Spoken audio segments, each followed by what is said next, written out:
Paris Olympic 2024 चल रहा है और यहाँ पर पेरिस ओलंपिक में अगर हम बात करें तो नीरज चोपड़ा से बहुत ज़्यादा उम्मीदें थी गोल्ड की। उन्होंने सिल्वर पर फिनिश किया, लेकिन मुद्दा यहाँ पर सिल्वर या गोल्ड का नहीं है। मुद्दा यहाँ पर यह है कि पाकिस्तान के जो एथलीट हैं, खेल चाहे कोई भी हो, मंच चाहे कोई भी हो, गोल्ड हो, सिल्वर हो या फिर आप जीते या हारे, मुद्दा वो इसमें हर खेल के मैदान पर या जहाँ पर भी वो होते हैं इस्लाम घुसा देते हैं। इस्लाम का जिक्र वो कर देते हैं, इस्लाम को उन्हें बीच में लाना है। एक तरफ तो आप कहते हो करके कि भाई खेल की कोई जात नहीं होती, धर्म नहीं होता, मजहब नहीं होता, और दूसरी तरफ आप इस्लाम को हर खेल पर या हर मोर्चे पर ले आते हो। तो क्या है ये प्रकाश जी? नहीं, देखिए, सबसे पहले तो कि अरशद नदीम का जो थ्रो था बेस्ट थ्रो था। और उस दिन मतलब उसका दिन था कि जैसे हर दिन मैं आपसे पहले भी कह रहा था कि रोहित शर्मा हर दिन वनडे में दोहरा शतक नहीं मारते, लेकिन मारा हुआ है। जिस दिन उसका दिन होगा उस दिन वो फोड़ देता है। अरशद नदीम का यही है, बहुत अनप्रिडिक्टेबल आदमी है वो। या तो 80 मारेगा या 90 मारेगा, ऐसा आदमी। वो कमेंटेटर भी बता रहा था। आज पिछले 4-5 साल में जो भी कंपटीशन हुए हैं उन सब जगह अरशद नदीम हारे हैं नीरज चोपड़ा से। लेकिन कल उनका दिन था, जो भी 7 तारीख को उनका दिन था। और ये देखो कि एक ही कंपटीशन में 2-2 थ्रो 90 से ऊपर मार दिया। तो अगर उस कंपटीशन में ये रहता कि भाई 2 बेस्ट थ्रो आपके गिने जाएंगे, सिल्वर भी यही ले जाता, नीरज तीसरे नंबर पर रहते। अब आते हैं कि भाई दुनिया भर के तमाम एथलीट्स होते हैं जो लोग तरह तरह के कंपटीशन में, क्रिकेट, फुटबॉल, जगह जगह आप कभी नहीं देखोगे किसी भी एथलीट को, खिलाड़ी को, कि उसमें जो है खेल में, खेल के जीत या हार में जो है मजहब घुसाता हो। ठीक है ना, लोग नहीं इस तरह की बातें करते हैं। और खिलाड़ी केवल खिलाड़ी होता है, ठीक है ना, कलाकार जैसे केवल कलाकार होता है। लेकिन पाकिस्तान की दिक्कत है कि वो चाहे क्रिकेटर हो, उनके हॉकी प्लेयर हो या जो भी हो, फौजी है तो वैसे भी करेगा, वो लोग हर जगह जैसे इस्लाम को इंजेक्ट करते हैं कि पता नहीं किसी मुहिम पे निकले हुए हैं कि जी फैलाना है। अब पाकिस्तान का जो क्रिकेट का जो विकेट कीपर है वो कैसी बातें करता है, मोहम्मद रिजवान, क्या बातें करता है। आप उससे क्रिकेट पे बात करोगे वो कुछ और बात करने लगता है। वही नदीम की बात है कि भाई नदीम जीत गए, हम उनकी तारीफ कर रहे थे, हम हमारे दोस्तों के साथ जब देख रहे थे, वो मेरा एक दोस्त कह रहा था कि यार इसने कुछ लिया हुआ है। तो भारत पाकिस्तान का तो है ऐसा रिलेशन कि कोई कहेगा। मैंने कहा भाई देख, कुछ नहीं है लिया हुआ। एक कंपटीशन में जो आदमी 2-2 थ्रो मार रहा है 90 से ऊपर, तो ये मान लो कि आज उसका दिन है। ठीक है ना। नीरज का 5 फाउल हुआ है उस दिन, और एक ही थ्रो जो हुआ है वो बेस्ट हुआ है उसका, और वो भी उसका बेस्ट थ्रो था अभी तक का उनका बेस्ट। तो खेल में ये सब होता है अजय। लेकिन खेल में जब आप नीरज को आपने देखी है, नीरज कैसी बातें करता है कि हम लोग अच्छे खिलाड़ी हैं, खेल में और सुधार करने की जरूरत है, देश के लिए मेडल लाएंगे। ये बात नदीम भी कर सकते हैं कि पाकिस्तान के लिए मेडल लाएंगे ये वो। लेकिन नदीम 2020 का उनका एक क्लिप वायरल हो रहा है, वो कहीं हार गए थे। तो पाकिस्तानी जर्नलिस्ट ने पूछा कि भाई नदीम जी क्या चल रहा था आपके दिमाग में? तो बोले कि जी हमारे दिमाग में तो जब भी खेलता हूं तो यही चलता है कि पूरा पाकिस्तान देख रहा होगा, दुनिया भर के मुसलमान मुझे देख रहे होंगे और मुझे इस्लाम के लिए जीता। अरे भाई, मैं यहाँ पे आपको रोकना चाहूँगा। पूरा पाकिस्तान आपको देख रहा है, ठीक है, मान लिया पाकिस्तानी आप हैं और आपको पूरा पाकिस्तान देख रहा है। पूरे उन्होंने उसी इंटरव्यू की बात कर रहा हूँ मैं, उसी वीडियो में उन्होंने ये कहा है, वही जो क्लिप उनकी वायरल हुई थी उसमें वो कह रहे कि पूरी दुनिया के मुसलमान जो है मुझ पर उम्मीदें लगाए बैठे। मुझे ये बताइए कि भारत के वो मतलब वो पूरी दुनिया के मुसलमानों में तो भारत भी है, और अगर मैं गलत नहीं हूँ तो शायद तीसरे नंबर पर या चौथे नंबर पर भारत, मतलब टॉप 3 में भारत है जहाँ पर मुसलमान आबादी सबसे ज़्यादा है। तो भाई इस तरीके का बयान देने का मतलब क्या है?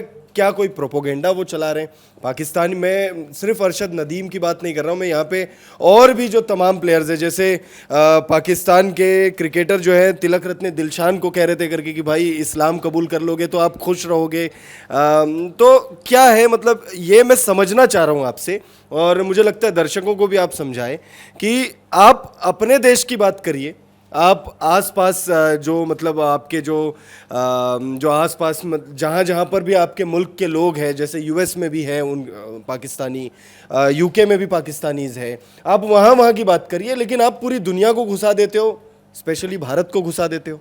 देखो, पाकिस्तान का जब थॉट प्रोसेस आप समझोगे ना, तो पाकिस्तान बना किस आधार पर? धर्म के आधार पर, मजहब के आधार पर वो अलग हुए।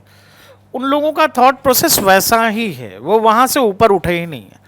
और यही हाल है कि पूरा का पूरा देश कर्ज में डूबा हुआ है, खाने की आफत है, चावल दाल आटा टमाटर पर वो लोग बहस करते हैं टेलीविजन पर। और दुनिया में कर्ज नहीं आएगा तो शाम को चूल्हा जलेगा नहीं, अगर आईएमएफ ने पैसा देना बंद कर दिया तो। वहाँ जो क्रिकेटर्स होते हैं, इंजमामुल हक क्या है? मौलाना है। सईद अनवर बेस्ट ओपनर हुआ करते थे एक ज़माने में, क्या हो गए? मौलाना है। शकलैन मुश्ताक मौलाना है। ऐसे कितने सारे क्रिकेटर। अभी हालिया में जो आपका वो रिजवान है, वो क्या बातें करता है। अभी दानिश कनेरिया एक हिंदू स्पिनर हुआ करते थे पाकिस्तान क्रिकेट में, बड़े स्पिनर थे। उन पर जो है शाहिद अफरीदी, अब्दुल रज़ाक, ये लोग ड्रेसिंग रूम में दबाव बनाते थे कि इस्लाम कबूल करो। उन्होंने तो कई मर्तबा ये सब। यूसुफ योहाना नाम का एक क्रिश्चियन खिलाड़ी था, बड़ा राइट हैंड बैट्समैन था। बाद में वो मोहम्मद यूसुफ हो गया, और अब वो तो बड़े मौलाना है वहां के। तो उन्होंने धर्म कबूल कर लिया। तो बात यह है कि पाकिस्तानी क्रिकेट टीम का जो कल्चर रहा है कि वहां वो लोग वहां एक तरह के प्रमोशन में लगे रहते हैं। ये लोग गए हुए थे न्यूजीलैंड किसी टूर पर, और वहां न्यूजीलैंड के ये आपको अभी जो हाल में कप्तान थे न्यूजीलैंड के, केन विलियमसन को ये वो कर रहे हैं कि जी आपको तो इस्लाम कबूल कर लेना चाहिए। तो आप ये सोचो, थॉट प्रोसेस सोचो उनका, कि क्रिकेट के साथ साथ उनको ये लग रहा है कि हमारे मजहब का काम होना चाहिए, और इसमें वो बहुत बड़ा कुछ देखते हैं कि जी बड़ा ज़रूरी काम जो है हम लोग कर रहे हैं। और यही हाल है बाकी खेल का भी। पाकिस्तान में कोई भी जो है वो चीज़ धर्म से इतर लोग सोच ही नहीं पा रहे हैं। अरे खेल हो, खिलाड़ी हो, भाला फेंकते हो, देश के लिए जीते, पूरा देश पूरी दुनिया तुम्हारी तारीफ कर रही है।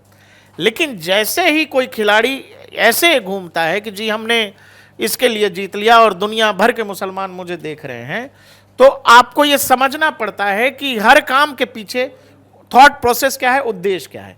सुई जाके कहीं एक ही जगह अटक रही है हर बार। तो वो जो क्रिकेट में बहुत सारे किस्से हैं, दानिश कनेरिया ने कितनी बार सुनाया होगा, कितनी बार। सलमान बट चलते चलते किसी श्रीलंकाई प्लेयर को कह रहा था कि तू तो काफिर है, तू जिस दिन इस्लाम कबूल कर लेगा तो तूने जितना कुछ गलत किया होगा वो सब ठीक हो जाएगा। स्टेडियम से लौटते हुए, खेल खत्म होने के बाद, चलते चलते। हाँ, अब आप ये बोलो कि ये लोग तो खिलाड़ी है ना, खेल भावना क्रिकेट के क्या है और मजहब क्या है, दोनों अलग अलग चीजें हैं। लेकिन ये सब के सब धर्मगुरु बने फिरते हैं, मौलाना बने फिरते हैं। और क्रिकेट होगा नहीं होगा, खेल होगा नहीं होगा, लेकिन वो कहानी एक जगह, वो जो मैंने कहा आपसे कि वो सोचने के तरीके का फर्क है। चूंकि वो देश भी उसी आधार पर बना है, सब लोग उसी लिहाज से सोचते हैं। हमारे यहाँ ऐसा कुछ है नहीं।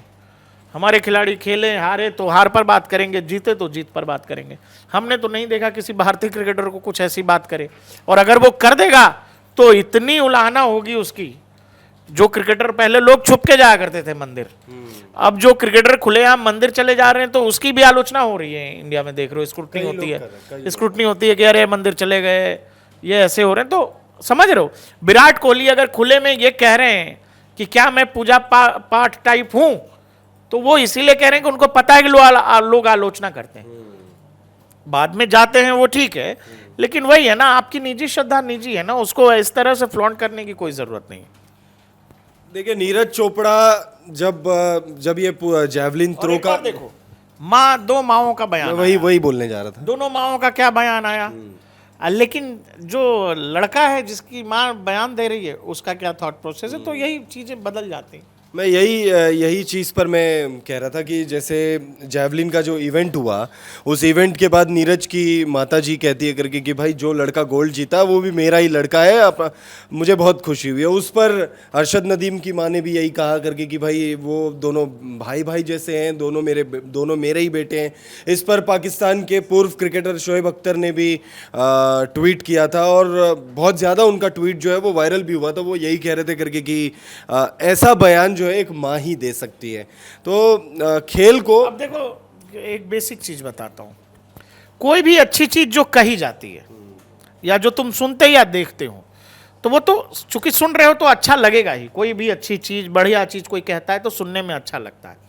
लेकिन सवाल है कि जो नीरज की माँ कहें या फिर नदीम की माँ कहें, सुनने में बहुत अच्छा लग रहा है, वो मानती भी हैं, हम भी ये जानते हैं कि माँ ऐसी होती है। लेकिन क्या इसका जमीनी धरातल पर वो सच है? क्या जमीन पर ये सच्चाई है क्या? ये बताओ। अभी बांग्लादेश की हालत देख रहे हो ना, देख रहे हो बांग्लादेश की हालत तुम्हारे सामने है।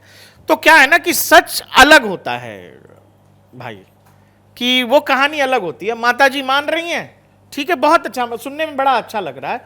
कोई कविता जैसे तुम सुनो, क्रांति के गीत सुनो तो बड़ा अच्छा लगता है। बताया गया ना कि बांग्लादेश में छात्रों ने क्रांति कर दी। लेकिन बताओ कि एक छात्र क्रांति कैसे बहुत सारे लोगों के घर उजाड़ रहा है, कैसे लोगों के घर तबाह कर रहा है, और कैसे एक धर्म के लोग निशाने पर हैं। तो वो तो क्रांति सुनने में अच्छा लग रहा है, लेकिन किस तरह से वो एक खास समुदाय के खिलाफ क्रांति हो गई, उस क्रांति के चपेट में आम लोग आ गए। तो आपको ये समझना पड़ेगा कि जमीन पर चीजें उस तरह से नहीं होती हैं जैसे हम बंद कमरे में या कंफर्टेबल सिचुएशन में बैठ करके आपस में बात कर लेते हैं।